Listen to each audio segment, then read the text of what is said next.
Hey everyone, welcome back to the show. Thank you very much for stopping in for another episode. And as you can see by the title, I mean, it's a topic everybody loves. I had never met a person who doesn't enjoy pizza. So that's our topic today. And I have a very special guest, a man full of knowledge, full of experience, and he's going to share that with us here today, the Doughfather of Houston, Ravi Singh. How are you, sir? I'm doing great. Thank you so much for having me on the show. Great to have you on, and I'm looking forward to this conversation. But before we get started and all the questions that I have as a pizza nerd, let's start with just who you are, your background, where did this passion for pizza? Oh, that's a new. I might coin that passion for pizza. I like the way that kind of rolls off the tongue. It does. Yeah. Yeah. Where did this come from? Give the listeners a little background of who you are and how you got into pizza as deep as you have. Okay, great. Yeah. So I'm a Houston resident, but I grew up in the East Coast, and so I really got exposure to New York style pizza growing up. And to me, New York style slices in the East Coast is like having a great taco in Houston. It's that kind of same type of relationship and nostalgia for that. But I spent a lot of time in Europe, and that's when I got exposed to more Neapolitan style pizza. And that was really mind-blowing to me because there's a purity in that pizza that's very different than New York style, right? Because the dough is much simpler, but the tomatoes really come through. It's a simpler pizza, and the mozzarella is a lot fresher, and the basil just pops. And I said, what is this all about? I need to find this more. And then along the years, I experimented with pizza making, but I never made my own dough. My younger brother's actually a chef. My mom's an amazing cook. And I took a lot of my pasta making techniques, like cook sauces and kind of overdoing it. And I tried to put that on dough that I could find, In fact, at some points, I would buy dough from local pizzerias and try to cook that in my home oven and make it work. But a few years back, about 7 or 8 years ago, I was just kind of going through a time in my life where I was in some doldrums, and I came across this video on YouTube about pizza making, and it was by Frank Pinella, who's the host of The Pizza Show. Have you seen The Pizza Show? I have not. Oh, man. The name sounds familiar, but I need to check it out for sure. It's amazing. I think any listener that loves pizza should start watching that. Okay. It's a legendary show. Frank owns a pizzeria in Brooklyn called Best Pizza. And so he has this video, and I saw that, and I said, that doesn't look that complicated. Let me give it a shot. And so one weekend I made 3 pizzas. Next weekend I made 3 more. Next, I doubled the recipe, and within about a month, I was making 12 pizzas every weekend. And that kind of set me on the course to master a Neapolitan-style pizza. Got a book by Ken Forkish, kind of taught me how to make Neapolitan pizza. And then one thing led to another, and it kind of blew up. So I was thinking about this today when I was coming over. I thought, a lot of people don't think about pizza as being like a health food. I think that's relatively fair. Yeah. You can make it healthy if you're really kind of conscientious about it.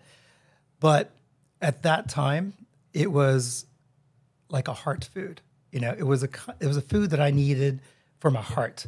Sure. And it kind of got me onto a path of growth that I'm very thankful for. And so now, after I've done lots of events and private parties and pizza and wine tastings, I'm really focused now on teaching pizza classes. Because like you said, who doesn't love pizza? Absolutely. And we're going to get into I call it the evolution of pizza, because I think it's, like a lot of things in our societies today we've taken this deep dive into, understanding and where it comes from and the quality and things like that. But we'll get into that. Mentioning your pizza classes and things like that. How can people find you, reach out to you here in Houston? They hear that and they go, hey, wait a second, we might want to have this guy come show us how to make some pizzas. How do they get a hold of you? Absolutely. So I basically connect with people on Instagram. So Doughfather HTX. You can, follow me there and then message me, and that's usually how we'll connect. There are pizza classes that are held at the Texas Wine School, right in Upper Kirby. So I do a pizza and wine tasting there, work with a sommelier. I'll make 4 unique pizzas that are very gourmet. I kind of think of it like a pizza omakase, like a tasting menu. Yeah. And each pizza slice is paired with 2 wines. So we have a really kind of interesting intellectual and gastronomical experience, kind of comparing these flavors and that's awesome. Working with the sommelier. It's super fun. And then the other pizza classes I either will hold in people's private residences. We'll get a bunch of people together and teach you how to make dough, sauce, how to cook pizza, or at my home. And I'm assuming the class like that at somebody's home turns into a little bit of a pizza party. I mean, you got to eat what you make, right? Yeah, anytime you have pizza, it's going to be a party. So when you do it at somebody's house, is there a ceiling for the number of people you want to be a part of that? I would say, 8 to 14. Oh, you can go that not okay. bad. Sure, okay. sure. Well, someone's got to eat it too. So Sure. the more That's the a good merrier. point. Yeah, for sure. Yeah. But the part I think of pizza making that creates the most anxiety for people is all around the dough. So that's what we focus on in the hands-on class. Yeah. If you just want to eat amazing pizza, come to the pizza and wine classes and you can just enjoy. Yeah, I do all the work. And get an understanding of pizza and wine. Yeah. But I agree with you on the dough, and we'll get into that as well, because I know a lot of people who have gotten into the pizza, craze, but they go to the store and buy, whether it's Trader Joe's, which isn't awful dough, but they buy dough. But there's something to be said for being able to make your own dough. And I'm looking forward to having that part of the conversation with you, because you are the Doughfather. Exactly. Thank you. And I will be very happy to give my point of view on store-bought dough, pizzeria dough, which if people don't know, you can just ask to buy a ball of dough. You can do that. Yeah. And the virtues of homemade dough. We'll get there. Absolutely. Let's start with the craze. I mean, the pizza craze is in full force. It's probably been the last couple of years, maybe 3 or 4 years. I've got into pizza like you about 7, 8 years ago. Built a little oven out back and really went down the rabbit hole of pizza.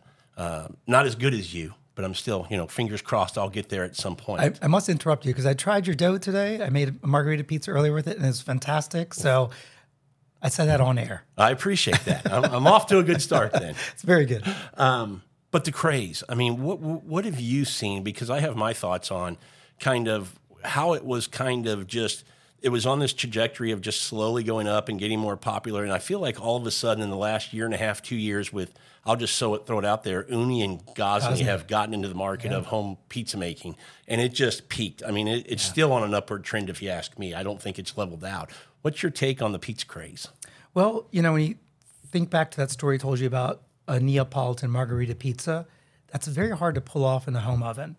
And when these pizza ovens like the Rockbox or the Uni were launched out into the market, it democratized pizza making because now everyone has that heat, Sure. and now you can make those kinds of pizzas. I think that's really where it took off. And then making dough is a little addictive. And making pizza is addictive because no two pizzas will ever be the same. So it's always a bit of surprise. And it's easy enough that you can get into it. And it's challenging enough that you can keep growing with it. So remember, there's a lot of people got into making sourdough during the pandemic a few years ago. Pizza has that same type of appeal where it's something you can kind of grow with. Yeah. And the other thing I like about the pizza craze is, I always say with Food, Wine, and Whiskey, the podcast, it's all about bringing people together to enjoy these kind of things. Because ultimately, who wants to make a pizza and eat it by themselves? You'd rather who wants to open a bottle of wine and drink it by themselves? Yeah. I want to have people over and share and enjoy with that experience. And man, pizza is great in being able to do that. Not just from the standpoint of sharing what comes out of the oven, but everybody who comes to your house to do a pizza cook can be involved in the process of making pizza. And I think that's people that have never done it who have come to my house absolutely love it, and then get this itch to go buy an oven and want to start doing it themselves. Yeah, absolutely. And as I mentioned earlier, that pizza is a food more for the heart. That's a big part of it. Sure. Right? It's not just the way it kind of taps into certain nostalgia for certain places you've been and times of your life when you're eating pizza, and it just brings that memory back in the flavor profile, but it's also like a social food. And so I found that the more I made pizza, the more my social circle started growing, and even friends and family that appreciated pizza and we had those shared experiences were kind of more into that circle. So it's great for the heart. Yeah. The other thing I like about, pizza at home, if you're going to order or go to a pizza shop, and by all means, there's times we still do where we're just craving a pizza and you want to order it, so you do. But having pizza at home, I really love being able to be creative and, having multiple types of pizza, meaning toppings that you can try. I'll cut it for 6-8 people. One slice of that is all I want because I want to move on to the next flavor profile. I don't want to just eat a whole pepperoni or a whole, Neapolitan margarita or something Right. like that. So usually when I have pizza parties, I kind of calculate it a certain way. If I get 8 slices out of the pizza, I want to invite 8 people, so everyone just gets that one slice, and we'll make usually, honestly, a regular party about 6 slices. Yeah. 6 pizzas, that is. Sorry, 6 pizzas, so everyone can try one of each pizza. Absolutely. And, I've found, and you can tell me, and we're going to get into this with the dough, but, you think dough is going to be very heavy. And you've already mentioned it's not a health food, but it's really, to me, homemade dough, I get on the scale the next morning. It's not as bad as you might think it is. No, not at all. And if you understand dough and bread making, and you understand kind of what makes dough, there's a special word here, digestible, then you can kind of make your dough intentionally. And you'll find that you don't feel so heavy afterwards, it digests well, and usually the gluten impact is a lot more, gentle on you. Sure. So it's like sourdough. The reason a lot of folks who are gluten sensitive can eat sourdough is because of the nature of what the yeast does and how it kind of pre-digests the things that will irritate you. So I would say there's 2 things. It's the long fermentation is a big part of it, and the other one is making very thin crust pizzas or a Neapolitan pizza. Most of the dough is at the crust, and the middle is barely a millimeter thick. So there's things you can do to modulate it to make it a bit on the healthier side. Makes sense. But long fermentations is the key. All of my pizzas are done at least 48 hours fermentation. And so that leads us into the dough. Let's start having that conversation. Because when you think about pizza, I don't care what style. Toppings can be similar no matter what style of pizza you're making. It's usually the dough that defines what type of pizza you're making, whether it's New York or Neapolitan or Detroit, which is on focaccia bread. I said. So let's talk about the dough. Yeah. Give me your thoughts, where you started, kind of where you are with making dough. Yeah, absolutely. I mean, there's no coincidence that I'm not called the pizza guy. I'm called the Doughfather. Yeah.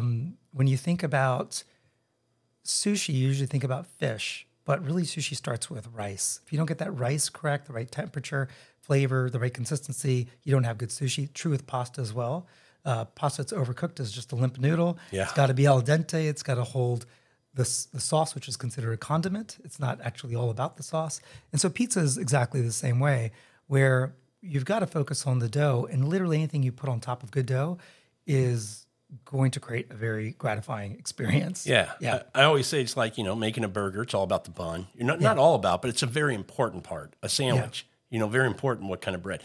The vessel that carries the toppings is so important to making it tasty and, delicious. You can't downplay that. And so I think putting more effort into the dough is where the big payoff is. And while people do get a little anxious about making dough and they feel like it's mystical and mysterious, it's actually not that complicated. Yeah. There's some magic that happens often by leaving your dough alone. So that 48-hour fermentation, I'm not spending time with the dough. It's just in the fridge, fermenting very slowly. Also, there's processes like autolyse, which is a very simple process. You mix your water, flour, yeast together, and you let it sit for 30 minutes. Don't even knead it. Yep. Just let it sit. The moisture in the flour. Yeah, and so the moisture starts to activate the gluten. And when you touch it 30 minutes later, it's a completely different dough. So the magic is a lot in the chemistry and the nature of what these ingredients will do on their own. It's not about getting a great KitchenAid or using some fancy materials. Yeah. It's really not that mysterious. Just get your hands dirty. And I will say, to me, there's one thing that will make you very successful in making dough. And it's not that hard. It's a piece of equipment called a scale. And you have to use grams. Not cups, not scoops. Teaspoons, none of that stuff. This is very funny, right? I think most of the world has this trait, which is measure everything in grams, perhaps measure distance in kilometers. We're not going to talk about that today. But two of the first tools that I bought when I started making pizza were 2 different scales. A micro scale for measuring yeast, because you have to do yeast at, 10th or 100th of a gram. Sometimes usually 10th of a gram. And then a slightly bigger digital scale so I could measure my flour, water, other ingredients, all in grams. Yeah, so grams is interesting because that leads you into the math of pizza making too, right? bakers talk a lot about bakers' percentages, Yep. percentage of hydration or percentage of different flours. So those scales makes your life a lot easier, so you can talk in that common language that bakers and kind of chemists will use when they start getting into dough making, because dough making is chemistry, and every time you make dough, it's an experiment. So you're making your life a lot easier when you move away from the teaspoons and to me, it's a must. inches It's an and absolute cups. must. If you're going to have success and enjoy it and see the results you want, it's a must You to have this scale. Start there. Yeah. And they're cheap. They're not that expensive. And they're cheap. And I call them the catapult. Yeah. Because once you start doing that and making dough for pizza, it catapults you into going, well, wait a second, I can make focaccia and I can make French bread and I can make hoagie rolls for cheesesteaks or sandwiches. And so you know, pizza dough making almost catapults you into this, I'm now a bread maker. Now you're a bread maker, yeah. It's interesting too, because I see your coffee setup here. It's very impressive, and that was probably the kind of gateway for me to make pizza, because I got a scale to measure my coffee beans. And I started realizing the coffee is all about kind of weight, time, temperature, right? Grams of coffee to grams of water. Water, and then how long you Yeah. steep it. So pizza is very much the same way. It's, you know, you've got to measure in grams, and time and temperature are ingredients in your pizza making, right? The time that you're fermenting, the time you're cooking, the temperature of the oven, the temperature of the fridge, the temperature of your room. So those are elements of the recipe that most people just don't think of. Yeah. The other thing I would say that's important to understand, and I'm going to throw some things out there for me and you, I think we get it, and it's just, we don't even think about it, but hydration. And you're going to hear that in, you know, you were mentioning it a minute ago. When you start making dough, hydration is very important when we talk about the percentage of water to flour. Right. And for anybody who's starting in pizza and wants to make dough, I always tell them, start at that 60% hydration, 60% water to the volume of flour you're using. Yeah. So if you have 100 grams of flour, then you put about 60 grams of water. Yeah.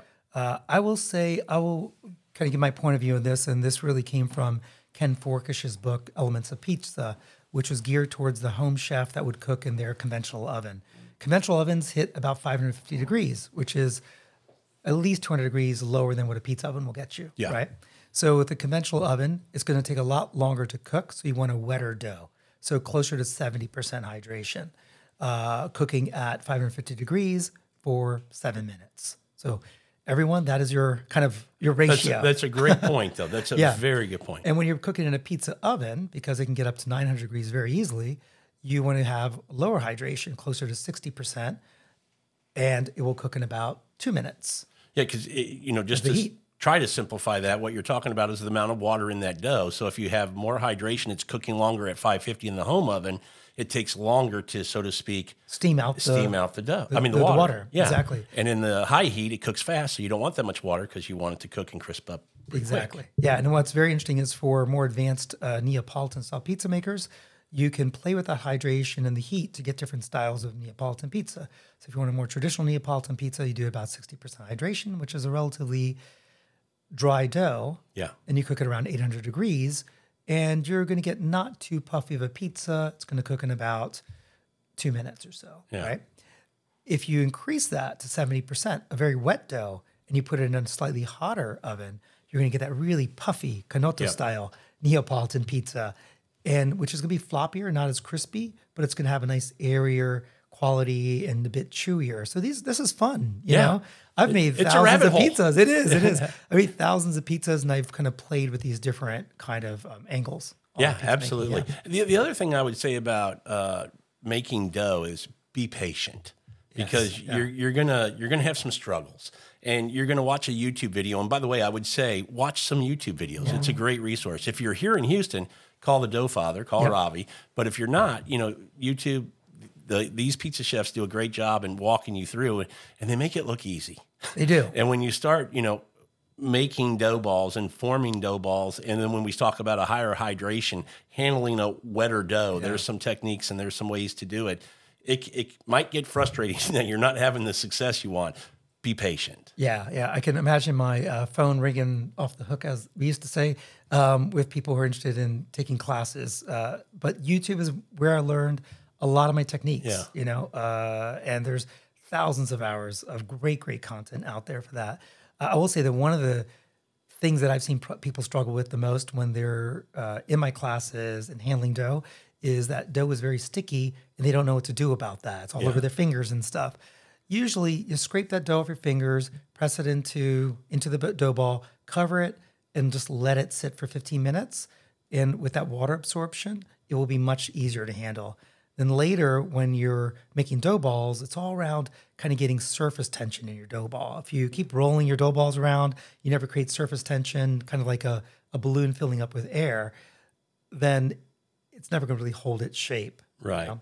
And the third big tip with handling dough is that the moment you're ready to make your pizza, take your dough out of whatever container it's in, directly into a flour bath. Yes. Right? Because flour acts basically as a lubricant for the pizza. If you have any areas that aren't floured up, they stick to you and stick to the pizza piece. Absolutely. Yeah. And, prior to getting into that flour bath, let's talk about the fermentation. You mentioned this a couple of times. Yeah. You're a 48-hour fermentation. Yep. Some people who are interested in hearing this podcast because they know nothing about pizza, they're going, what the hell are you talking about? Yeah. Yeah. And so what is this? Yeah. So fermentation is very interesting because it's really a process that has everything to do with yeast and what yeast is doing as it's feeding off the starches in your flour. So often you'll see New York style pizza recipes will have some sugar in the recipe.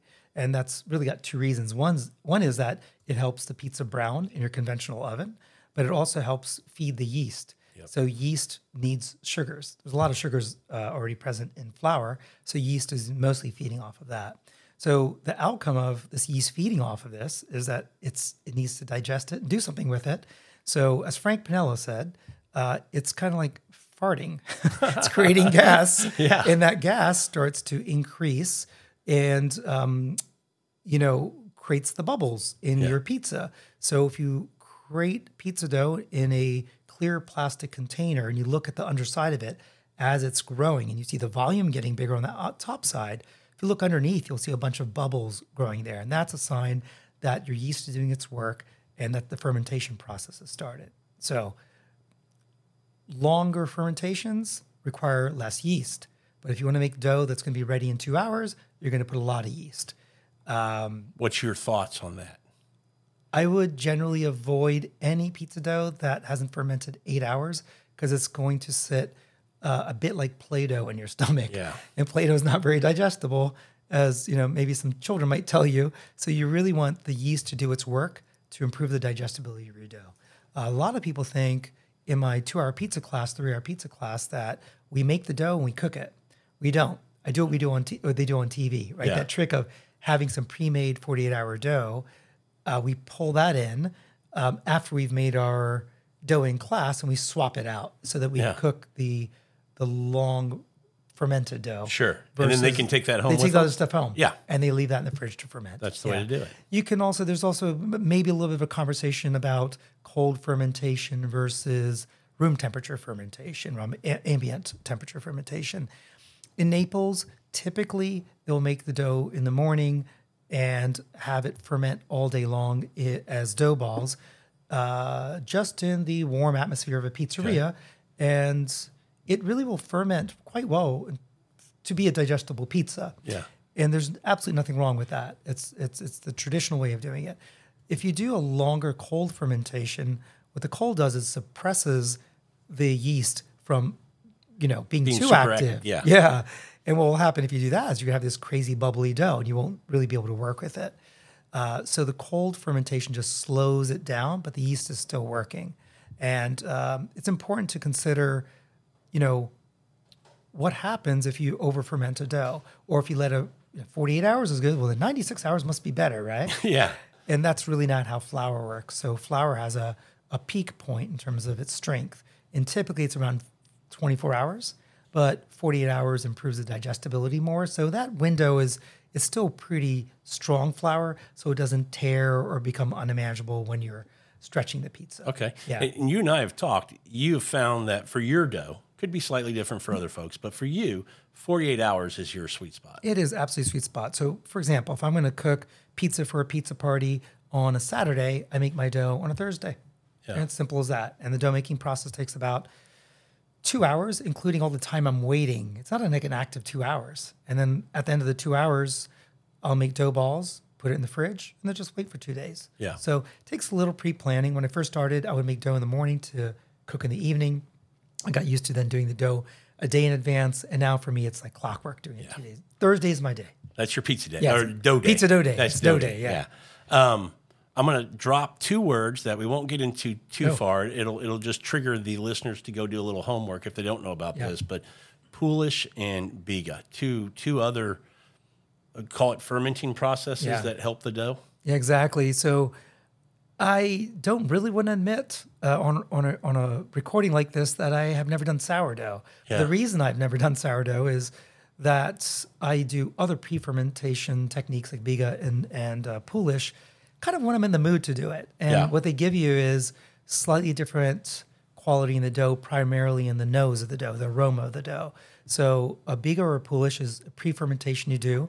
One is dry, one is wet, and they will make your dough smell better. And you'll just get a nice aroma from that. Less neutral than doing a direct dough.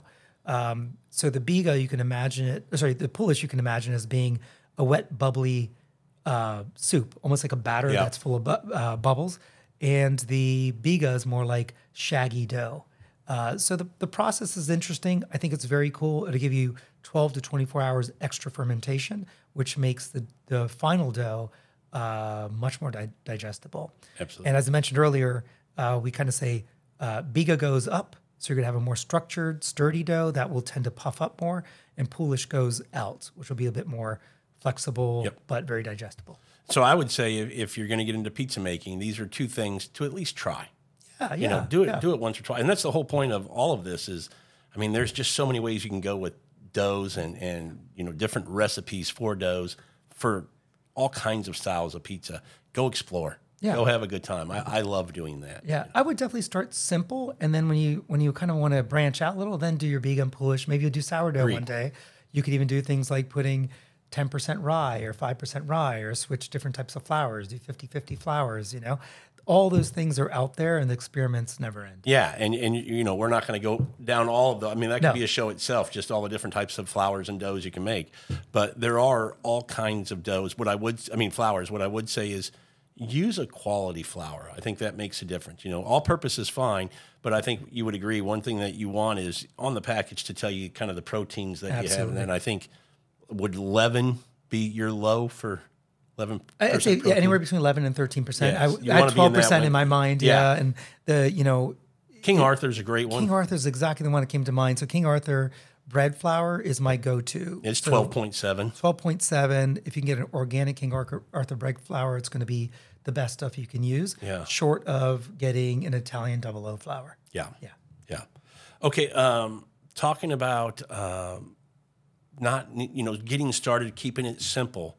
The home oven's fine. If you want to get lovely. into, it's great. I think one of the downsides of how big pizza's gotten, there might be this perception by people, watching pizza videos on YouTube going, God darn it, I got to have a pizza oven. You do not. And you don't. No, you don't. You make some great pizzas in your oven. There are many pizza parties I do that are strictly in the conventional oven. Okay. Because I like that style of pizza. The mouthfeel is different. It's more New York style. It's New York style. And it's excellent. It's great pizza, but it will be crispier and browner. You won't get that like leopard spotting and charring from it unless you put it under the broiler for about 30 seconds towards the end.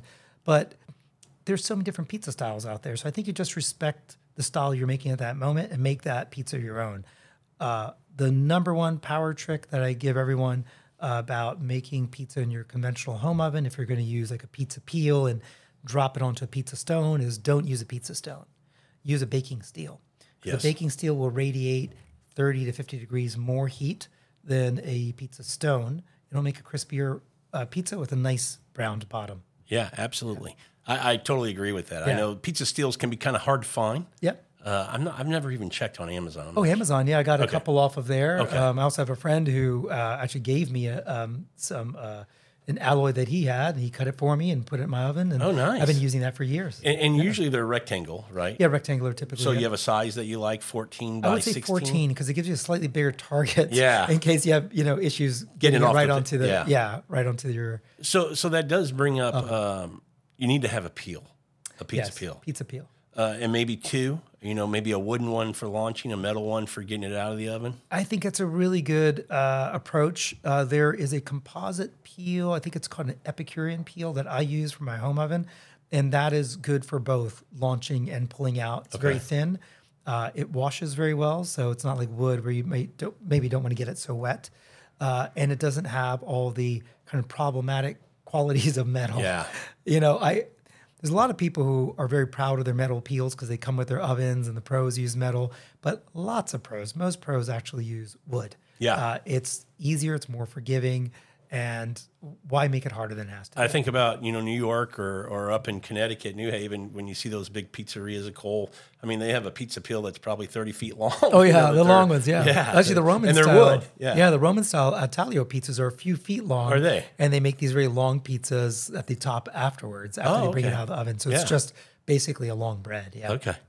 Yeah, and when we talk about cooking pizza in the home oven, we're talking about this New York style pizza on a stone or steel, which is great. But you can do all kinds of pizzas, and then this gets back to exploring the world of pizza.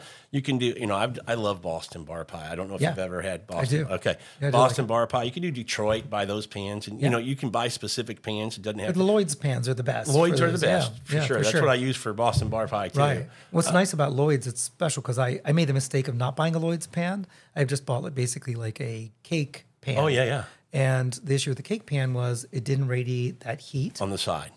And I also, on the side and even the bottom, so it didn't really get very crispy. Okay.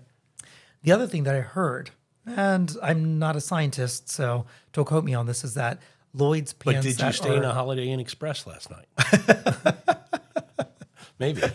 So the Lloyd's pans are dark metal, and apparently it heats up more. Oh, okay. And this is the only reason I do believe this is because I have a dark pan that I use in my toaster oven where I make my more focaccia style pan pizza, and that crisps up better. So I'd say a dark, heavy metal pan is great for any type of focaccia. Which leads me into another vessel for making pizza, cast iron.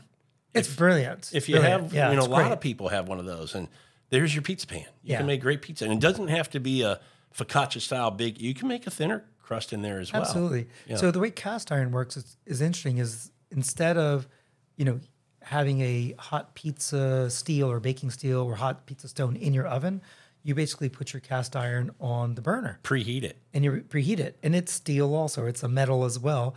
So once it preheats, once it's kind of medium hot, I tend to put a little olive oil in there, and then I put my stretched dough in there. Yep. Cook it with some sauce for a few minutes, about 4 or 5 minutes. Check underneath there. See if it's getting brownish.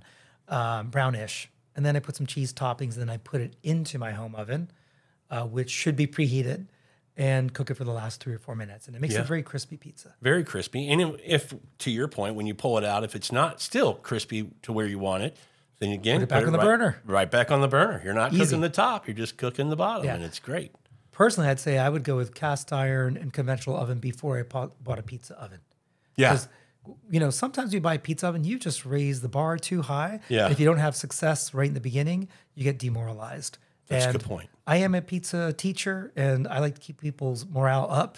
Yeah. And I would recommend experimenting first and getting addicted. The other thing I would say is, I think you mentioned this talking about yourself, that, when you got into making pizza, your social friend, your social network kind of grew, because of pizza. Find somebody in your community, in your neighborhood, on Facebook in a group, ask somebody if they're making pizza, and have them come over for a pizza night if they can do that, and show you how they make their dough and things like that. And take the feedback. Absolutely. I learned that eggplant or green peppers wasn't really working for me from one of my friends who said, and I said, okay. And we moved on, and that was cool. That's the nice thing about experiments. You can learn from the failed experiments as much as the ones that went well. It's usually when you learn more. The more. When you fail. Yeah, absolutely. Yeah. Sheet pan's another one. I've never done a sheet pan pizza. I have done a few. And grandma's pizza, grandma things style, like that. That'll do it. But again, remember with sheet pans, typically they're a bit on the thinner side. So making them crispy is not so easy. You do want to oil it up a bit and give it extra time in the oven. So Ken Forkish and other pizza makers recommend that when you want a crispier pizza, it's also a very good idea to cook it in stages. So just the dough with sauce that makes for sense. several minutes, then pull it out. And if it's kind of crisping up and browning and going the direction you want it to, then put your toppings and finish it. So doing it in 2 stages is a very good idea. Very smart. Yeah, I didn't even think about that, but that's a great technique to use. But then we get to the point, you just kind of mentioned it, don't start with a pizza oven. Start in the home kitchen. Absolutely. I mean, learn to make dough. Yes. That's the biggest thing. Once you learn to make dough, I would say another thing that can be stressful is launching dough from the peel into either the pizza oven or the stone that's in your oven. I mean, that's something that people just see these guys just go right in and pull it out, and it's like, oh, that's easy. That's all you do.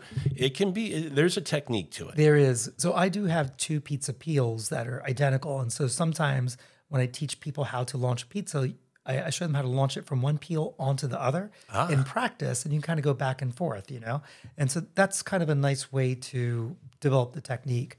Another is, be sure to put a little flour or semolina on your peel before you launch it. Some ball bearings. Some ball bearings in there, like semolina. Another one is to shake your pizza before you try launching it, because if it's stuck, you can find that out before you make a mistake. What's the tip if it's stuck? stuck? Well, there's a couple tips actually on this, but my favorite tip on this is, so you give it a little shake. If you see it stuck, you pull one corner of the crust up and you blow under it. And what that will do is it will very gently release the dough that's sticking, from on the peel. It'll kind of release it from there, and it'll create a little air pocket in there, so it'll glide around a little bit better. So that is a pretty master technique. It's a great one. I learned it on YouTube, I'm sure. Oh, wow. And it served me very well for many, many I learned it for launches. the first time tonight. So it's awesome. Now I kind of want my dough to stick so I can use it. You can use it, yeah. So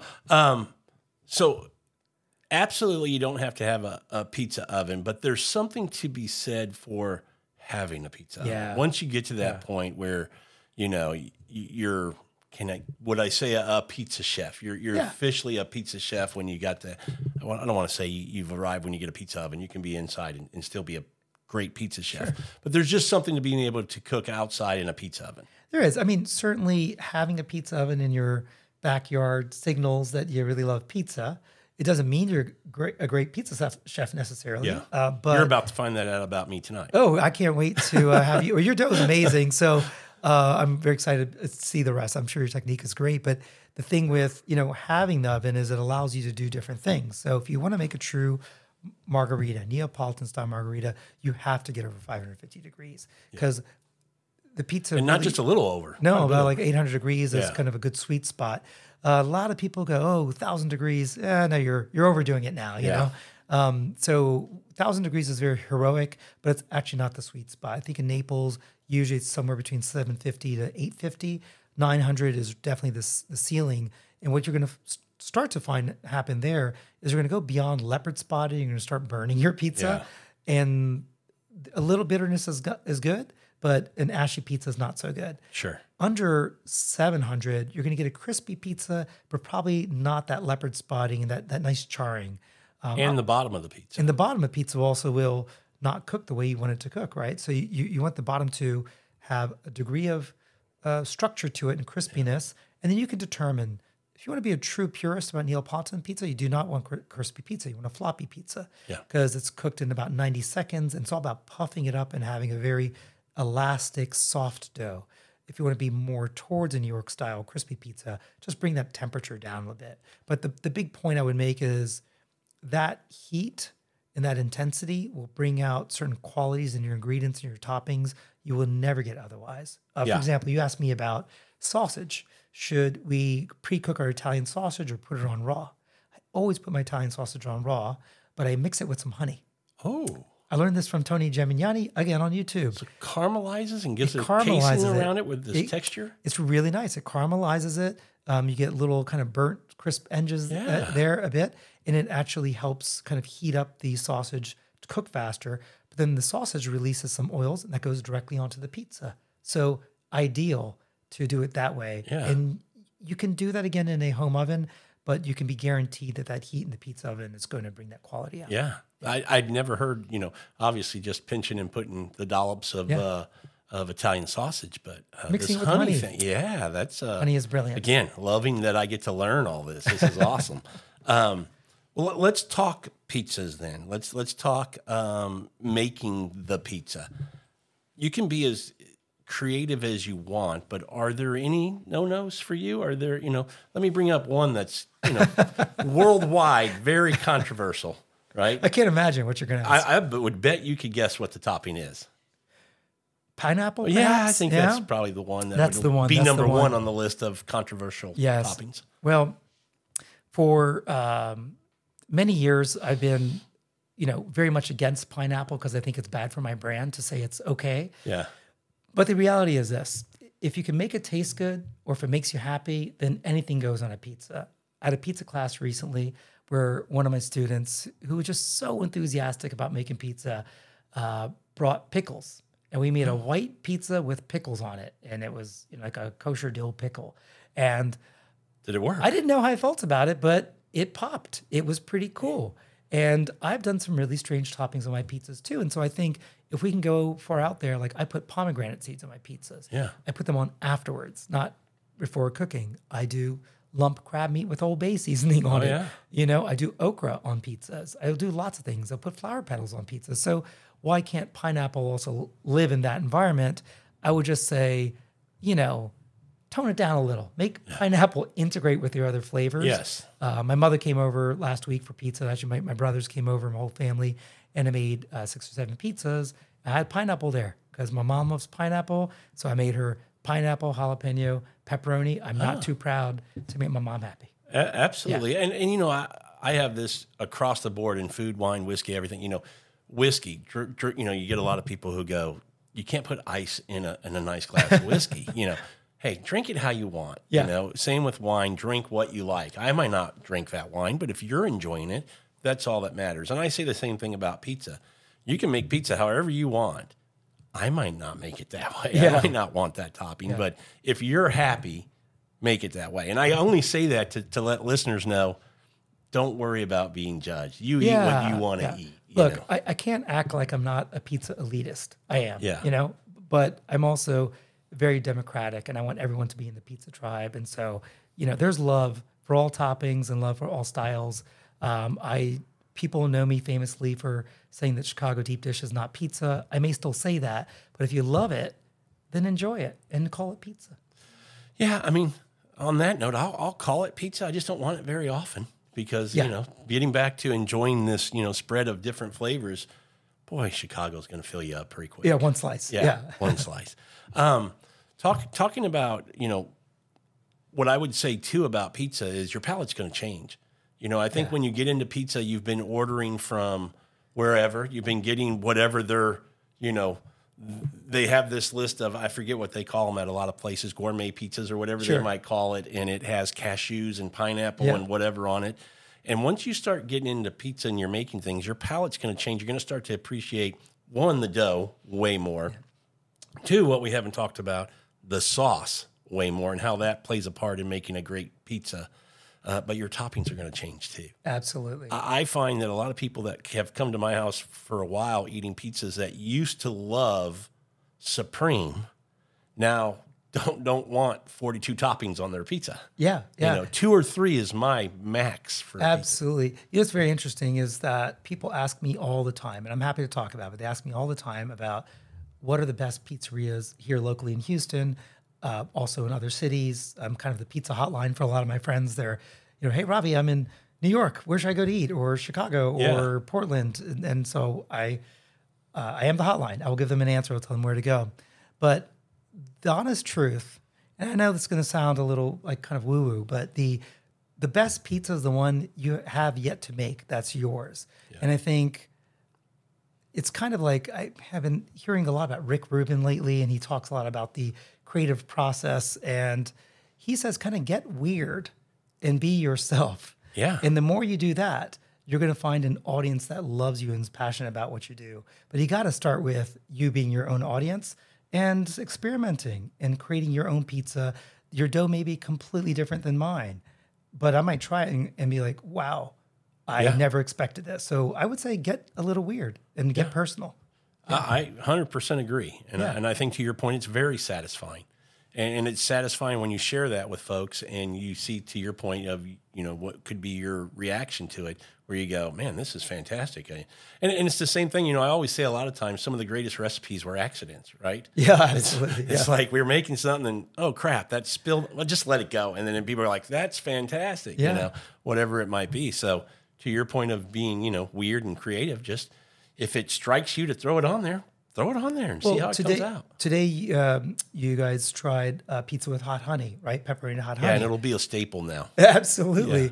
And my friend and I, we were talking about this because he's a photographer, and we said all great ideas are borrowed, but then they're made your own. Absolutely. And so that is absolutely true of hot honey. I can't claim that, like lots of pizzerias do with hot honey, but I use it in a way that works for me, and that kind of helps me amplify my voice as a pizza maker. Absolutely. Yeah. Absolutely. Cheeses. Well, let me get back to sauces, because we talked about that. Cooked or uncooked? For me, across the board, uncooked is the only way that I make pizza. Yes, always across the board, except every now and then I will do things like use cherry tomatoes. I'll kind of cook them in the oven with some olive oil, salt, basil, and garlic, and then I'll blend it. And it makes some olive oil in there, yeah. So it makes a very particular tart kind of pizza sauce that's kind of cool, and it's very fresh. And so I'm down with that. But typically I will use canned certified San Marzano tomatoes. And I do not cook the pizza. So I kind of bring the sauce together with salt, basil, olive oil, maybe some garlic, depending on what kind of style I'm going for. But it's generally those components. I blend them, I drain any excess water, and then I put it on the dough and it cooks in the oven. We have tested this many, many, many times, and what you get with that type of uncooked sauce is a brightness from the tomato that you do not get from a cooked sauce. Agreed. But I need to defend cooked sauce, because my favorite pizza I've ever had was at Lucali's in New York. One of my friends who did something that I don't feel comfortable doing. He went into Lucali's wearing my Doughfather t-shirt. So I feel a little weird about doing that, but he went and did that and was representing, and I really love that. He knows how amazing that pizza is. I know. And that's a cooked sauce. It's very smooth. It's amazing. And Mark Iacono, who's the master there, it comes from an Italian-American heritage and cooked sauces. So here's a question I have for you. My opinion is, tell me if you agree or disagree. When I order that pizza that I'm kind of evaluating, I don't want to say judging, but I'm gaining my opinion on their pizza. On a cheese pizza, I still want to see sauce. So I'm glad you brought this up, because there's another New York-style pizzeria in Houston that doesn't have the proper sauce-to-cheese ratio, and it really bothers me. And I really want to like the pizza. When you go to a classic place like Joe's on, I think it's on Bleecker in New York, they have that perfect ratio where the pizza actually looks a bit red, where the mozzarella and the sauce kind of get married together. And if the pizza is just white and there's not very much sauce, the mouthfeel is not so good. You don't get all the benefit of the sweetness of the tomato and the acidity of the tomato. That ratio is where it's at. And of course, with a margarita pizza, it's going to be the opposite.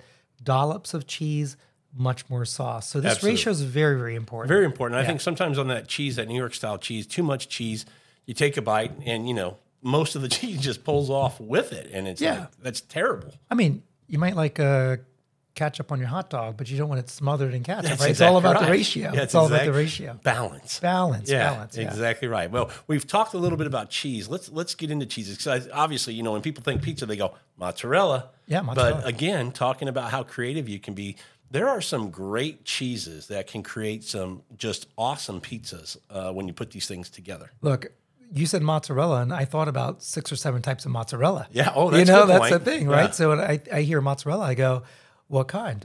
Is it cow milk mozzarella or buffalo mozzarella? Is it a fresh mozzarella, or is it a low moisture shredded mozzarella? Are you getting it as a brick and shredding yourself, or are you getting it pre-shredded, which is going to have some coatings on it? Yeah. Let's interrupt there and say, please don't buy the... Don't buy that. Buy the block of mozzarella and shred it so you don't have those additives. Yeah. And then what about, for example, burrata? Burrata is a wonderful mozzarella cheese. Yeah. So lots of different options just within mozzarella. One of my favorites is sliced mozzarella. So I do with sliced mozzarella is I do an upside down pizza, which is a very New York style thing to do. Upside down pizza. Upside down pizza. It's wonderful. So in New York, a lot of places that really take pride in their sauce will do an upside down pizza, which is the cheese on the bottom right on top of the dough. So you take slices of mozzarella, put it right on the dough, and then you dollop your sauce on top, kind of like they do in Detroit style, where the sauce goes on top. Yeah. And then you could finish it with some pecorino if you want, or something on those lines. Well, in Chicago, too, with sauce on top. Yeah, sauce on top. So what's nice about that is you get much more sauce mouthfeel. It's more sauce forward. And for some reason, I find that the way that the cheese and sauce merges with upside down is just very gratifying, especially when you then dust it with some, again, pecorino and oregano, dry oregano. It's lovely. It's great. Yeah. So we just talked about mozzarella for a few minutes, right? That was one cheese. Yeah. Yeah. But typically with pizza, you want to have a balance of a few different types of cheeses. There was the OG pizza shop in Brooklyn. Dom DeMarco ran it since 1967 until he passed away a few years ago. It's called Doughfather's. And if you've heard of Doughfather's, but it is the best slice in New York for year after year after year. And they use a blend of 3 cheeses. So they'll always put some pecorino or grana padano or hard cheese. I believe it's pecorino, not Parmesan, but pecorino. Then some shredded low moisture mozzarella, which is a very New York style pizza cheese you would use. I'm wondering if the third one's mine. Go ahead. The third one's going to be dollops of buffalo mozzarella. Oh, wow. Yeah. Okay. And those 3 bring 3 very different qualities that when they merge together, they're super satisfying. So you got the saltiness and kind of the graininess and nuttiness from the pecorino. You've got the kind of the nice cheese pull and gooiness from the low moisture mozzarella. Yeah. And then from the buffalo mozzarella, you've got creaminess. Yeah. It's wonderful. I've never had, and I think I mentioned this to you, buffalo mozzarella. I've just never It's hard to been able find. to find it. Yeah. It's hard to find. And people call fresh mozzarella buffalo mozzarella all the time, but it's not because a buffalo is a different animal. Is it really? Believe it or not. And you wouldn't believe this, actually. And we have Texas buffalo. And if you go all the way, I was past San Antonio in Hill Country, there's an amazing place. I've seen it.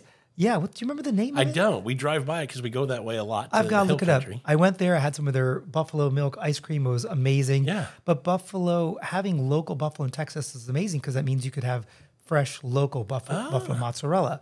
And the thing about buffalo mozzarella is fantastic is that it's much fattier and delicious. It's almost got this kind of yogurty kind of quality to it. So it's like fresh mozzarella, but more delicious. When you say yogurty, I think a little tang. Is there a little tang, a little creaminess. Okay. It's just... See, now I even want to try it more. It's amazing. Yeah. It's amazing. So where you can get this in Houston, believe it or not, is at places like Central Markets, sometimes at Whole Foods. I get mine usually at Costco, but it is imported from Italy. And so I think the Garofalo brand is one they have at Costco. It's imported from Italy, so it's going to maybe a little extra tangy. Okay. But I would use it. It's amazing. Yeah. I like putting it on my pizza's cold at the end. So you're putting that on fresh, coming out of the oven, and then you're dressing it with, this is your finishing chunks cheese. of buffalo mozzarella, and people love it. It's I will say it's one of the tricks up my sleeve. Yeah. But we didn't talk about all these other cheeses, right? Yeah, you could put cheddar. You could put... I've never done... Well, I take that back. I did a cheeseburger pizza one time. Do it. It's great. Yeah, just, living on the edge, right? I did a Philly cheesesteak pizza one time. Cook the onions and the shaved ribeye and make a Philly cheesesteak pizza. So I mean, that sounds great. To your point. You can do ricotta, I think is a very... classic cheese to use. Goat cheese. My wife can't get enough ricotta on pizza. Yeah. I'll put little dollops on a pizza, and she's like, "Can you put more?" Exactly. She just loves ricotta. Well, there's a pizza maker I mentioned earlier, Frank Pinello of Best Pizza. A lot of people have recreated his white pizza, which is some low moisture kind of gooey mozzarella plus big dollops of ricotta, and then dollops of caramelized onion all over the pizza, and it's unbelievable. We do that version, but we add bacon. Why not? Yeah. We like the combination of caramelized onions and bacon. So yeah, it's awesome. That might be one here in just a little while. Yeah. Another pizza that my wife and I love is with goat cheese. Wonderful. I'll do a pizza where I'll just brush it with some olive oil, the dough, and a little garlic on there, and some goat cheese and let it just cook a little bit, pull it out, dress it with some arugula, some prosciutto, and drizzle it with some balsamic vinegar, and delicious. Yeah, it's one of my wife's favorite pizzas. Yeah. It's kind of interesting also to think about things that go together on salads or sandwiches and say, could I bring that combination over to a pizza? Yeah. You know, that's kind of a nice way. There is a dish in kind of France and Switzerland called raclette, and they use a very specific cheese called raclette cheese. It's just very gooey, very smelly, but in a good way. Yeah, pungent. And they pair it with potatoes, some type of cured, hams, and some pickled elements. And I made a pizza off of that, and it was pretty awesome because that raclette cheese has such a unique nose to it and texture to it that's very satisfying. So I was like, why not try it out? And it was a big success. Yeah. And we're talking about all these great cheeses and toppings that you can do. And we haven't gotten too much into toppings. Maybe we can talk a little bit about that. All the different toppings. I mean, it's endless, but some of your favorites. Let's go there. Let's start here. I think that simple can be good. We can go creative. People are hearing this going, man, you can make all kinds of amazing and super cool and creative and delicious pizzas. But sometimes just a solid cheese pizza at home can hit the spot. Yeah. Or to your point, I would go more Italian sausage. Just some Italian sausage with maybe a little sauteed mushroom on there with it or something. You can hit the spot. Let's kind of get down to basics first. I would say, something my younger brother, who's a chef, tells me all the time is that he likes to keep it simple. Cheese pizza, maybe pepperoni, but like really keep it simple. If you do that right with a cheese pizza, again, you could use Doughfather's trick with toppings and go super heavy with fresh basil, olive oil, pecorino on a cheese pizza, and it completely elevates it because that basil just pops. It's just incredible, right? But then we can keep on upping the ante with toppings as we go on. I like fresh Italian sausage, white onion, and mint. That's like one that I like. Okay. And I think a lot about herbs as toppings because, if you put sage on a mushroom pizza, it's very different than basil or rosemary on a mushroom pizza. So I think about the combination of, is it red or white pizza? What toppings are happening? And how am I using herbs or other condiments to finish them? So it's that combination, that balance of those things. When we get a bit more complex with our pizzas, I will get into things like using brie cheese and figs on the pizza. Oh, I love that. But then top it with arugula, balsamic drizzle, and some prosciutto. So we have those elements of herb, which is like the arugula, the prosciutto, which is a meat. You've got the balsamic, which brings that sweetness to the picture, and then a funky cheese and a fruit. Yeah. So that's a lot of fun, doing that, kind of making it work. Absolutely. Yeah. I've got a question. Would you ever consider doing a dessert pizza? I have done dessert pizzas. Tell me about that. Well, simple pizzas. I've done some with pears, with honey, with brie, and then I've done an apple crumble like you might see at the old pizza places that you would see. That kind of pizza. Yeah. I haven't expanded a whole lot on different types. Do you have something different? What I've seen that I want to do that I haven't done is like that Nutella with some strawberries and things like that after. Yeah, that's one that icing for it.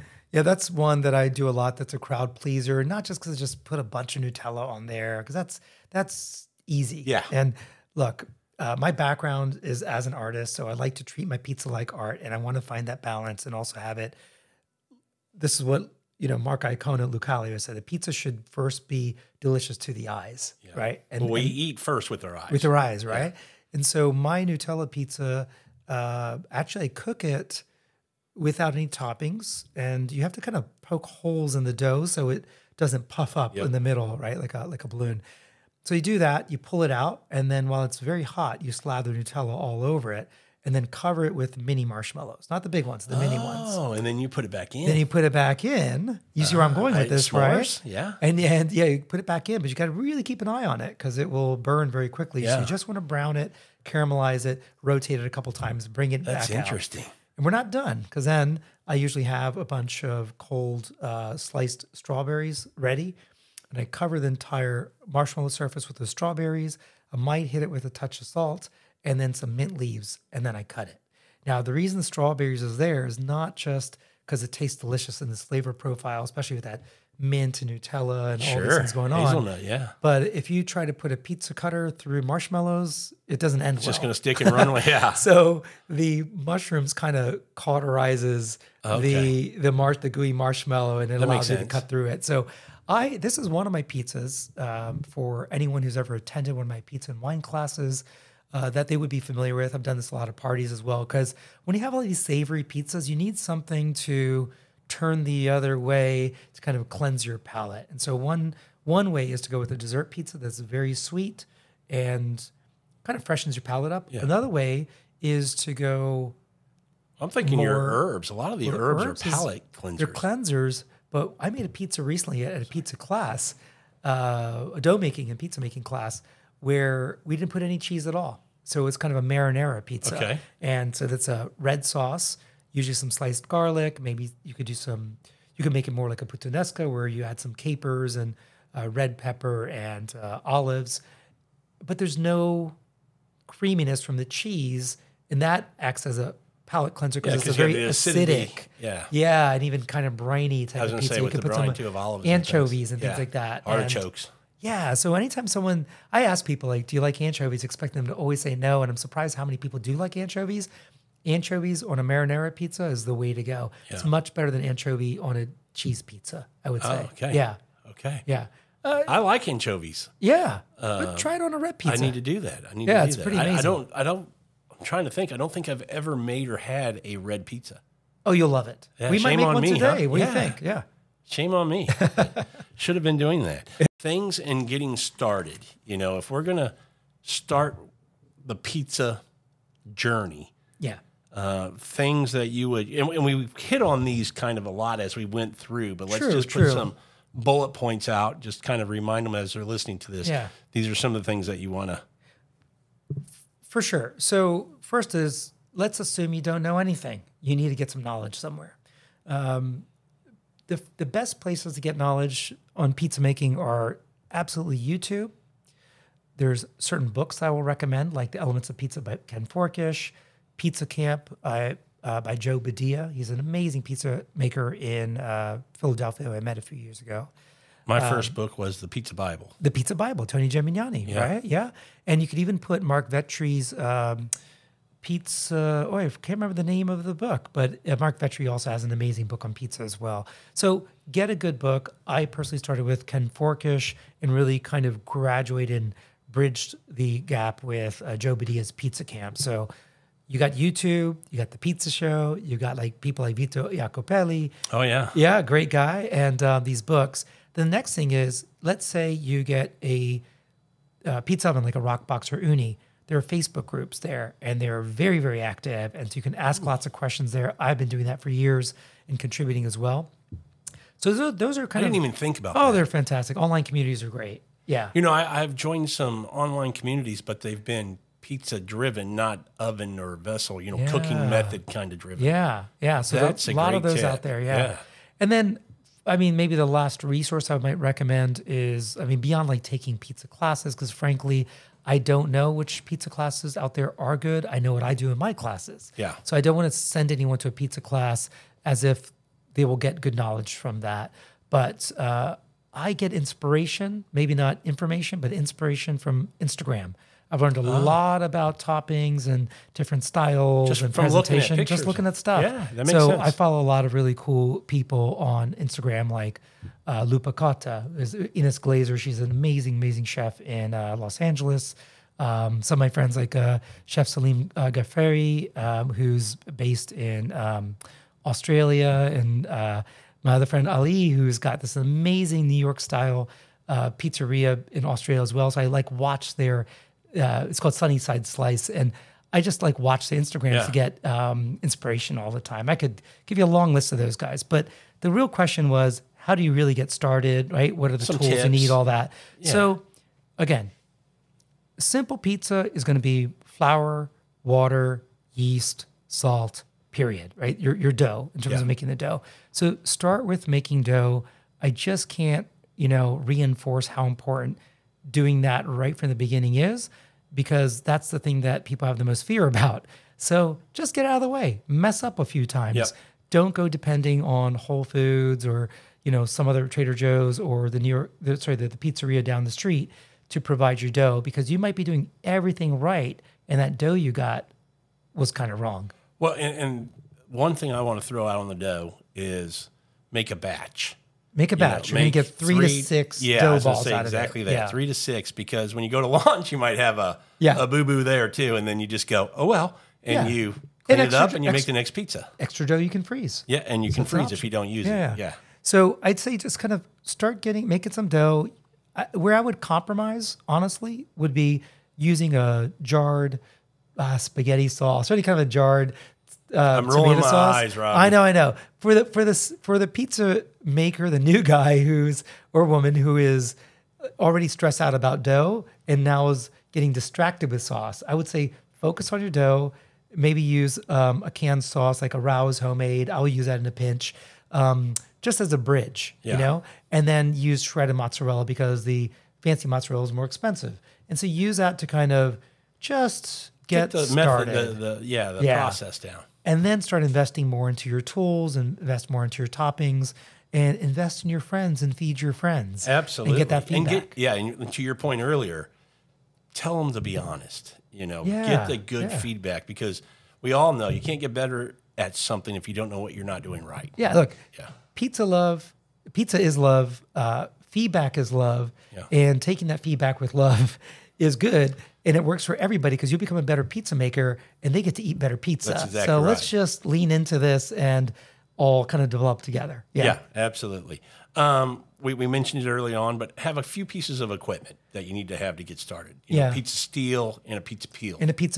And then you absolutely have to have a scale where you can measure in grams and tenth of grams. So usually I get a very small micro scale. You can get on Amazon for probably $10. Got a couple batteries in there. It'll last for a while. It's just wonderful. It's easy to use for yeast and your salt and your oil. And then for your heavier ingredients like the water and your flour, you need a slightly more substantial scale. Probably $20 on Amazon. Yep. Not and a lot of them now you can buy with the USB-C, and you just charge them. Charge them that way. That's mine works like that. Yeah. It's great. Beyond that, what else do you need? Things you already have in your kitchen: olive oil, salt. Yeah, and let's just say, cans of tomatoes. It helps, but it's not necessary to have a KitchenAid mixer. I mean, it does, not having to knead by hand for 10, 15 minutes is great, but it's not necessary to start making dough. It's really not necessary. I will be honest that I only do my batches by hand because I am the Doughfather, but also because I sold my mixer, because my mixer was a pretty major industrial mixer that I got from a friend of mine who owns an amazing bread business. And it was good for making batches for like 30 or 50 dough balls. Yeah. So I do up to 30 dough balls by hand. So you can do how many? 30 dough balls worth. Wow. So it's a few kilos worth of I'm surprised your forearms aren't a lot bigger. Yeah, I know. But, what I'm saying by that, what I mean to say by that is that you can make a batch of 3 to 6 to 12 dough balls all by hand. You can do it, but if you have a KitchenAid, throw it all in there. And the books that I mentioned earlier will give you a process for how to attack making dough. And we don't have to go through that right now, but there are many different philosophies on that. So as we said earlier, part of this process, you do need to fail. You're going to fail. And so we're not going to, that's what you learn. We're not going to let you, we had to go through the journey. The listeners need to, tackle along a little bit as well. We're being funny, of course. But frankly, even a bad pizza is still pretty good because it is pizza. Hey, you know how many times I've said, well, it doesn't look good, but she'll eat. Exactly. Pull it out. Tastes great. Big hole in the middle. It's okay. The crust and everything's good to go. It's going to happen. Yeah. So, and then you just turn the heat up and it'll burn right off, and then you scrape it out and you're done. Yeah. A famous pizza maker said, anybody can make great pizza. You just have to make a lot of them. That's exactly right. Yeah. Absolutely. Another tip I think maybe you would agree with, don't overcook your proteins before you put them into Yeah. We were talking about toppings. We didn't really talk about what not to put on pizza. Is there something? Well, I personally don't put chicken on pizza because chicken tends to dry anyway, and then it may dry out some more on pizza. So if you're going to put a protein like that on there, you might want to protect it a little bit with other toppings. So maybe some like veggies a buffalo on sauce top, or something. Or a sauce or things like that, or some other toppings that layer into it, and that will protect that protein from drying out even more. But that is a very good question. I personally don't love like beef necessarily on I was pizza, just going but to say you can that. do it, but don't love it. You brought that up. I asked a question. I went, really? There's something you can't put? And right Yeah. away I thought beef. Beef You said might be chicken one. first, but I think both apply. I wouldn't. Generally I've never speaking, put them on. Yeah. Yeah, generally speaking, I think pork is the perfect meat for pizza. Yeah. Yeah. Whether it's prosciutto or slices of ham or bacon Or barbecue smoked pulled pork. I've done pulled pork pizza using. It was a pulled pork from the Pit Room. I used their sauce and their pickled onions, and it was an amazing pizza. Yeah, that's a good point. Yeah. The other thing I would say about toppings is, we kind of talked about it earlier from, just a taste profile. You don't want too many. You don't want it to get too heavy on that for handling, getting it on the peel and off the peel and things like that too. Yeah, I kind of lost track as we got into topping land. I got really excited about that, but you're right. Back to, home chefs, things to do or not do. One of the things definitely to not do is over sauce your pizza, put too much cheese and put too much toppings because the pizza literally gets heavy. It's hard to get off the peel and things won't cook in a way that's really pleasant at the end. Absolutely. Maybe your crust will cook, but all the toppings are swimming in sauce, and you got to get that proportion. So it's always better to go lighter and then learn how to add than starting heavy. Absolutely. Yeah. Prepping for pizza, do it the day before. A lot of the things, slicing up veggies, pre-cooking, your caramelized onions or sauteing your mushrooms. Yeah. So I think raw mushrooms is just not particularly pleasant on pizza, and mushroom umami comes out through the cooking process. So definitely cook your mushrooms in advance. We didn't talk about mushrooms as toppings, but my favorite. I go to Super H Mart in Chinatown and I go get their mushrooms. Oh, yeah. They're much more affordable and you have a beautiful variety. You can buy lots of them and mix multiple mushrooms up on, for your pizza topping. Great idea. And they need to be salted and cooked and all that. So for sure, I do, for example, let me break it down this way. Thursday night is my dough and often my sauce night. So I make my dough and sauce on Thursday night. Friday will be my shopping day, and then I'll prep all my ingredients. So anything that needs to be pre-cooked will happen there. Anything that doesn't will be portioned and put in some type of a container, some type of lid possibly. And then Saturday is mise en place day, where I will get everything laid out and I have a nice organized pizza making area, because once you start cooking, it can get chaotic. Yes. And so you don't want to be running to the fridge and opening up your pepperoni container and having bags of stuff all around. Do a mise en place. It makes your life easier. It makes your cleanup easier. Absolutely. Yeah. Absolutely. Getting back to the dough, just another tip. I don't think we talked about this. When you make your dough and you do that, cold fermentation for a couple days, 48 hours. Yeah. Pulling the dough out prior to when you're going to use it. Yeah. At least 2 hours, something like that. I do typically about one, only because I end up cooking for a couple hours. So it will continue to, relax a bit more. But I'd say anywhere from 1 to 2 hours is ideal. Dough that comes out of the fridge, which is usually around 40 to 45 degrees, is going to take a while to warm up to at least 65 to 70 degrees. Why do I know these numbers? Because I have a laser thermometer. That's a good tool, by the way. A laser thermometer is a good one. So you can check the temperature of your stone before you start throwing pizzas onto the stone. You want it to be around 700 to 800 degrees. But back to your dough, you need it to get to at least room temperature and relax, so you're not tugging at it and pulling at it when you're trying to stretch it. Yeah. Relaxed dough is really easy to handle and to stretch out. And fun. And it's fun. Yeah, it makes it nice, pleasant to handle. Yeah, for sure. And you have the option, I think, of putting your dough in separate containers, each dough ball, or putting them all into one kind of pizza tray. I think for the beginner, absolutely buy a bunch of small containers or get some small bowls, put some saran on them. And it's very important to always cover your dough. Yeah. Otherwise, it will dry out and create like a leathery skin on the outside. Yeah. If that happens, you put a wet towel on it and it'll rehydrate that leathery skin. But we want to avoid that. Yeah, absolutely. The other thing I want to say about a pizza steel or a stone, if you're using that in your home oven, when you're going to go to warm up your oven, put it in when you're warming up the oven. Let it get hot. I don't want people. I don't know if we made that clear, but don't let it get to 550, then throw your stone in and then launch a pizza. You want it's a cold stone or a cone steel. Yeah. The other thing with the stone, the reason I don't like stones as much as baking steels is the stones tend to crack a lot. Yeah. And that usually happens. Let's say if you launch a pizza on there and it's got a tear in there and just a touch of sauce touches that stone, it can crack the stone. Yeah. So stones can be a little dodgy, and if you end up cracking 2 stones, you probably should have bought a baking steel. Yeah, and you kind of touched on it, but setting up when you go to cook day, the station where you're going to prep and having everything out that you're going to use and having it at the ready is very important. Yeah, and I called it a mise en place. It really is like a pizza station, and I think of it typically left to right or right to left. So if I've got my dough on the left side, right next to that, I'm going to have my bowl of flour. So the dough goes right into the flour. Yep. And then I have an area to stretch the dough. And then I have sauce. And then to the right of that's my cheese. And to the right of that is my toppings. Okay. So it's a very much systematic kind of, You can be looking down at something and you're just grabbing because I know where it's at. Yeah. I know where it's at. Yeah, exactly. Awesome. Well, let's close out this episode with your favorite pizzas that you enjoy making your pizzas.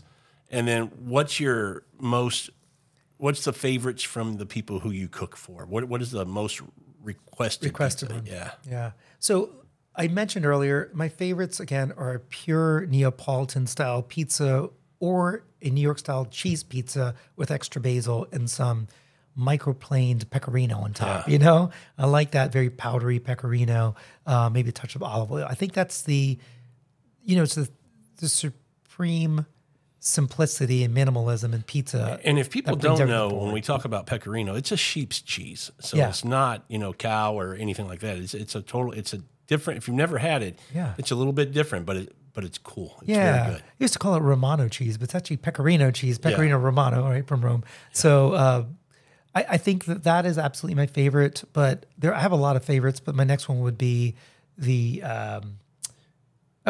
Italian sausage, white onion, and mint. I like that a lot. And I might make that one spicy. Either add some harissa into that pizza or some type of a spicy sauce on top. Like a little bit of a chili oil or something? It could be a chili oil. It could be a jalapeno aioli. Oh, yeah. That's kind of nice. Yeah, we got cream sauce going there too.